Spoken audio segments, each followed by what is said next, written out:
Hello, my name is Nature-Iboro, a Jesus girl visual storyteller, health communicator, ethic champion, and founder of Humanity's Voice and Empowerment Foundation, formerly Smart Gang.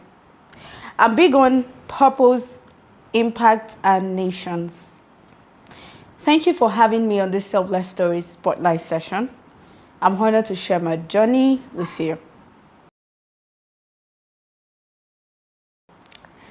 So my journey in social work began not from abundance, but from a burden to create change in communities where young people had potential, but lacked access, opportunity, or guidance. I was tired of seeing children hawking on the streets during school hours, others dropping out of as low as primary school because they do not have educational materials. Something also didn't sit right about how most NGOs saw young people as mere volunteers who only do the groundwork but never the board work. So I thought to myself, what if young people weren't just mere tools for implementation, but part of the decision-making process? What if they could identify their own community problems, co-create solutions, and fund their own ideas? I honestly didn't think I was starting an NGO. I just wanted to build a space, a safe space where young people could impact, learn, grow, and become better leaders while doing so. So I made a post, a bold call, almost like our Arise or Compatriots national anthem lyrics. And boom, 6 young people jumped in. Edwon Defreke, Sibio Malachi, Blessing Akpan, Nita Ray, Ramsey, and Mata Okmon. That moment told me something loud and clear. This was long overdue. Someone just had to take the first step. Then it was September 7, 2018. Our very first outreach at Mother Charles Walker Orphanage. I remember surrendering my entire 10,000 naira salary for that month, among other expenses from my salary savings, and taking on a double shift because my colleague covered for me that day for the outreach. It wasn't just another outreach. It was the start of a youth-led movement built on sincerity, sacrifice, and shared purpose. This became Smart Gang. SMART being an acronym for Selfless, Mavericks, Awakening Rapid Transformation, later registered as Humanity's Voice and Empowerment Foundation. Same mission, new name. In 7 years, we moved from solving school supplies inequalities, advocating against children hawking during school hours, identifying with children living on the streets, to building a school through the Selfless for Africa Emerging Leaders Grant we won in 2019. Now, this was for a century-old community that has never had access to formal education. So I'm talking about a Donwick Model School of the Future. This excites me. In a Donwick village, Eastern Obolo local government area of Akwa Ibom State, serving hundreds of Donwick children and neighboring communities. Still running, not government funded by the way, but absolutely free.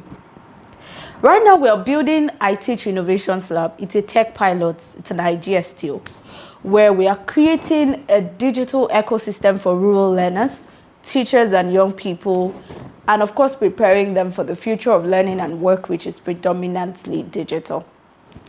I'm sure you'd agree with me that most digital skills are expensive to acquire, and many young people cannot afford them. That's why I Teach Innovations Lab exists to bridge this gap. We are building something unique and local to serve a global audience. And of course, we need partnerships, financial and intellectual, a lot of them to be able to achieve that. You too can come on board. Yes, you watching me right now. So, selflessness for me isn't about abandoning personal goals. It's choosing to put service at the center of my success. And every initiative I've led came from that conviction. So, why do I still do what I do? Because I've seen what happens when people show up. Yes, I've seen girls once voiceless, now training others in tech. I've seen ideas that started in WhatsApp groups grow into sustainable community projects. This is why I do what I do. Because I believe that service is not a one-time act. And real leadership begins where comfort ends. I'm sure you heard that. Selfless service is a lifestyle. For me, it's a calling, it's a responsibility. I mean, social transformation is not just the government's burden alone. It belongs to all of us, especially those bold enough to act.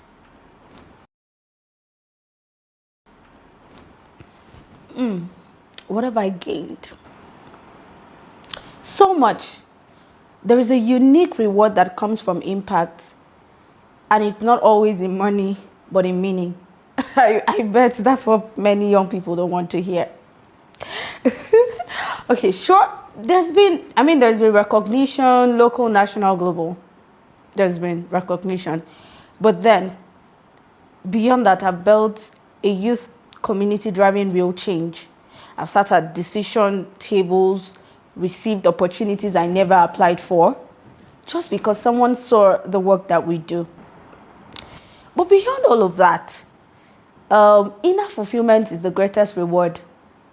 You know, that peace that comes from knowing that lives are better because I showed up. The children who now go to school because we built one. The young adults who found direction because someone believed in them and invited them to join in building not just an organization or the society, but themselves. The rural communities who now own their progress because we cared enough to get involved. That kind of fulfillment doesn't come with applause. It comes with peace, with clarity, and with the joy of seeing lives changed because you said yes. This journey has built and is still building me. Talk of equipping me with practical leadership skills that no leadership conference can teach. Resilience, cross-cultural understanding, and many other skills that continue to benefit me personally and professionally. Has there been challenges?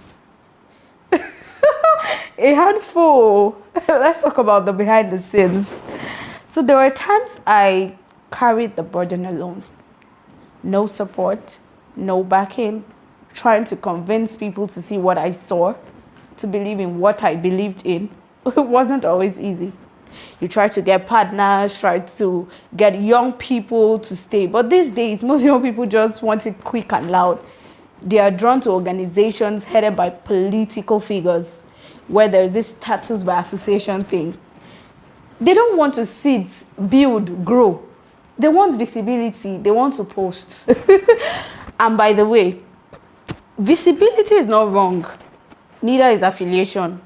But sometimes we have to pause and ask ourselves, if the tables were to turn, no spotlight, no benefit, would I still be doing this?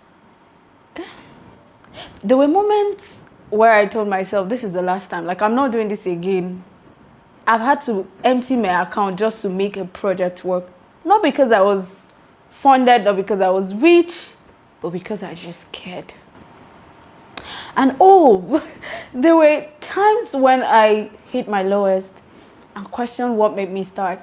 Sometimes I have to go back to old projects, photos, and videos to look at the smiles on the people's faces, the impact, and draw inspiration, and then ask myself, what if I didn't step up? What if I had given up? One time I had to quit my job. Oh, yes. It was during our first reach out and raise. I couldn't keep taking permission from work to go for planning meetings. I couldn't keep asking others to fill in for me. The project needed attention, and someone had to take the hit. So I resigned. I did. People thought I was crazy. Like, one team member even said, "You need this job for school. How will you survive?" But I knew if this outreach must happen, something must give. And I did. I'm not motivating you. Today, I don't have to apply for jobs, actually. But don't try this at home. Don't even do that. Don't go and quit your job, please. But I'm just sharing, my journey of, the times we don't really put out there for you to see. This moment, the sacrifice, the resilience, the resolve, form the backbone of what we've built. And while we still face challenges, one truth remains. You don't need to have it all to start. You just need to start. I'm sure you've heard that 1,000 times and more, but that's really valid.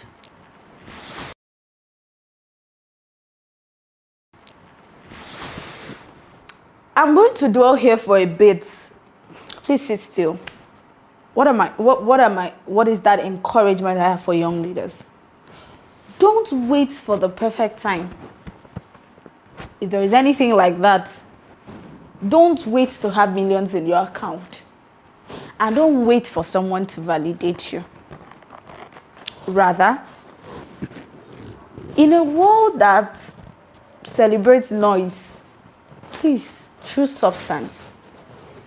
In a generation that chases spotlight, choose to be useful. Start right where you are. Use what you have. Be consistent. Remember how my journey began? From a discomfort of seeing children out of school to building not just a school, but a meaningful organization, and still building. Your influence will grow, not because you demanded it, but because you earned it through service. Do not wait for a title to take action. Unpopular opinion, very unpopular opinion. By the way, the title, the position, if channeled correctly, amplifies impact, right? I always say that it is great not to have a title but have impact than to have title with no impact. And even greater when you have both title and impact. So one last thing. If you're going to be selfless for a good cause, ensure to get a great dose of audacity. Very important. It's not for the weak. And be willing to work alone so long as you understand your why. And trust God, the crowd will catch up later. But even if they don't, keep going. I'm here, I'm rooting for you. Always remember that the world doesn't just need more leaders. It needs more selfless ones. Let your value speak before your voice. Again, let your value speak before your voice. Thank you so much for listening to my story, and thank you to everyone creating safe spaces, showing up with heart, and choosing selflessness, not for the spotlight, but for the impact. Let us keep building. Let us keep serving. Thank you so much, Ini, and the entire team for having me on this. God bless you.